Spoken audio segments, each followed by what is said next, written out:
Hello, good morning. So, kaya mo napapanood yung video na to kasi possibly ikaw ay isa dun sa mga nagsisearch sa Facebook, sa YouTube, sa TikTok, or kaya serious sa franchise or kaya business or kaya opportunity, extra income, ticketing, remittance.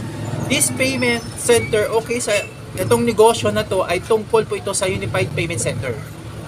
So, I'm Vincent Ridovan, isa po ako sa franchise consultant ng Unified Product Services at 4 years ko na itong ginagawa and still counting.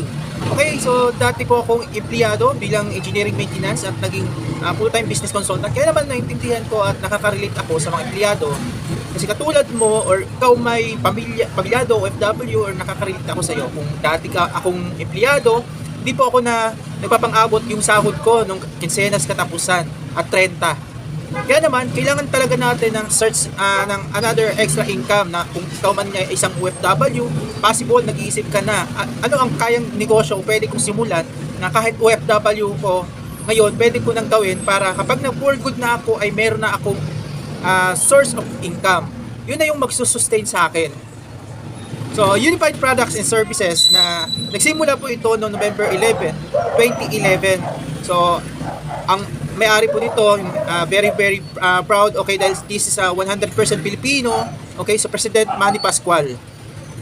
He's a CPAB profession, dati siyang auditor ng Bangko Sentral ng Pilipinas, and of course, when you join the business, we need to consider yung mga legalities, and very proud, totally, yung na ang business po natin ay legal, okay, we have Securities Exchange Commission, meron din na Bangko Sentral ng Pilipinas certificate, meron din po itong FDA dahil meron po tayong mga wellness supplements at saka mga beauty products at marami pang iba. Ngayon, paano nga ba sisimulan yung negosyo na ito? Okay, first, you have to avail our package. So, ang good news po natin sa inyo, naka-promo po yung package natin ngayon. So, from 599,000, pwede mo na pong ma-avail yung franchise for only 220,000 pesos. Okay, so 220,000 lang po. Pero ito na yung negosyong mapapasayo. So pwede ka na magkaroon, okay, ng mga services na ticketing, domestic at saka international.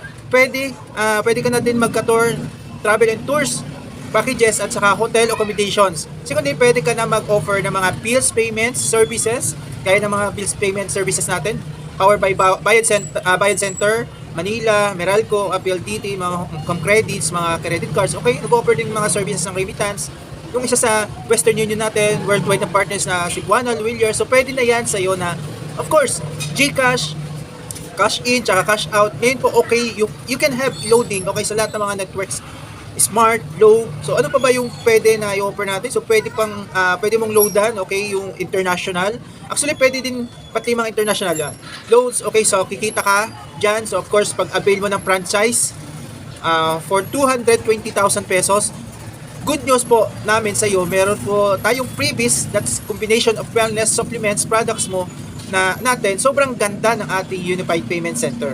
And possible meron ka na mga ilan na nakikita ng mga negosyo din na naiisip mo ngayon bakit mo ba na i-consider yung Unified Payment Center. Okay, unang-una po i-consider natin na Unified Payment Center kasi market ready na yung okay, sabihin na natin to, sinabi mong ticketing, meron na pong market, okay? So pag sinabing bills payment, alam na ng mga tao na kailangan nila magbayad ng kuryente, tubig, credit card, internet, okay, monthly yan. So meron ng market. Okay, meron na din tayong tinatawag na remittances natin, lalo ngayon na isa sa pinakamalakas na remittance ay GCash. Okay, so we also have our Unified Payment Center. So pwede lang sa'yo mag GCash in, kikita ka doon. So pwede lang sa'yo mag cash out, of course, kikita ka ulit doon.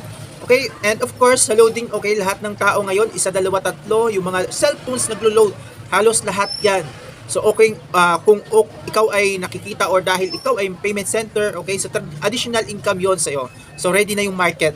Ikaw na lang yung dagdag, okay, na kapag ka nakita dyan sa lugar ninyo na meron ng establishment dyan, so that's your Unified Payment Center. Ready na, so meaning, okay, marami na pong bumibili, meron ka ng market, ikaw na lang yung kulang. Dyan, lalo na dyan sa lugar ninyo.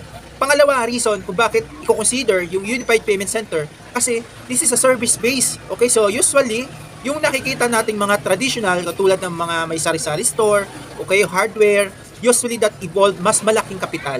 Okay, so because of the concept, okay, ng capital. Pag maliit yung capital, maliit yung potential income. Pag malaki naman yung capital, mas malaki yung potential income. So, yun yung 180,000 o yung 220,000 na franchise, okay? Actually po, nasa gitna lamang siya.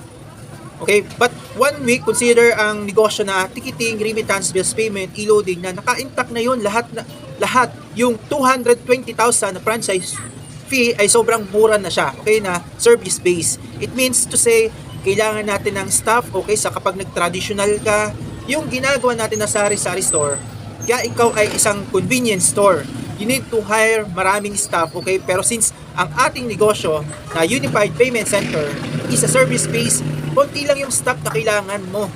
Actually, pwede na po itong mag-operate isa, dalawa, or up to 3 staff lang. Kasi service base, system base lang po.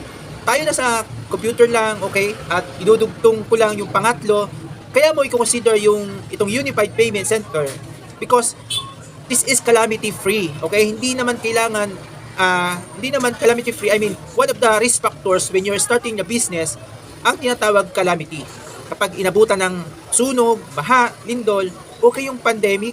Okay, so ang good news dito, kung sakaling man o okay, sakali lang ikaw ay nasunugan yung pwesto mo right after, okay, nasunog man or what, okay, so pwede mo pa din siyang i-operate right away kasi pwede na siyang ma-open sa cellphone, okay, nandun sa laptop o kaya sa desktop.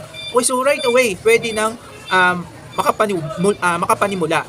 Pwede na makater lahat ng mga customers natin. Okay, so yun yung mga tatlo sa maraming reasons. Bakit mo i-consider at bakit nga ba napakaganda yung Unified Payment Center. Okay, so we're very excited to welcome you as over franchisees. Okay, so today or bukas na ba? Okay, so if you are interested, if you really want to number, okay, just leave your message or contact details po sa page natin sa Unified Payment Center All Services page. Okay, iwan mo doon yung full name mo, saka yung Facebook name mo, pati na yung cellphone number mo para matawagan po namin kayo ng representative team. At kapag natawagan ka namin, baka ikaw yung isa sa mapili namin na may habol is the 220,000 na naka-promo po natin ngayon. So last na lang natitira para sa ating 180,000 Unified Payment Center. Okay, so at para naman doon sa mga hindi pa po na kaya yung 220,000 pesos na franchise fee pero gusto mong magsimula ng negosyo na to, as a home base, pwede po kayo makapanimula doon sa, if you want to further suggest message, pagsabi po doon sa page, paki-PM doon sa page natin na you want a home base package. Iwan mo po yung Facebook name mo, tsaka yung mobile number mo, at yun lang po. Thank you.